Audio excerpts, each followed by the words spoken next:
ইরানের সঙ্গে চলমান উত্তেজনা ও শান্তি আলোচনা নিয়ে কঠোর অবস্থান নিয়েছেন মার্কিন প্রেসিডেন্ট ডোনাল্ড ট্রাম্প। সমঝোতা প্রক্রিয়ার ধীরগতিতে অসন্তোষ প্রকাশ করে তিনি হুঁশিয়ারি দিয়েছেন, আগামী 24 ঘন্টার মধ্যে নতুন সামরিক পদক্ষেপের সিদ্ধান্ত নেওয়া হতে পারে।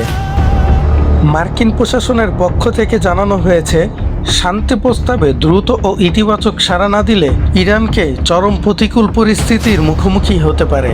ওয়াশিংটনের দাবি, আঞ্চলিক স্থিতিশীলতা বজায় রাখতে তেহরানের দ্রুত সিদ্ধান্ত প্রয়োজন। তবে যুক্তরাষ্ট্রের এই চাপের মুখেও নিজেদের অবস্থান অনড় রয়েছে ইরান। দেশটির নেতারা জানিয়েছেন, যে কোনো ধরনের আগ্রাসন মোকাবেলায় পূর্ণ প্রস্তুতি নিয়ে রেখেছেন তেহরান। ইরানি কর্তৃপক্ষের দাবি, দেশের নিরাপত্তা ও সার্বভৌমত্বের প্রশ্নে কোনো আপোষ করা হবে না। এদিকে পরিস্থিতি উত্তপ্ত হয়ে ওঠায় দুই দেশের মধ্যে সমঝোতার উদ্যোগ নিয়েছে পাকিস্তান। উত্তেজনা কমাতে এবং উভয় পক্ষকে আলোচনার টেবিলে আনতে পাকিস্তানের স্বরাষ্ট্রমন্ত্রী ইরান সফর করেছেন বলে জানা গেছে।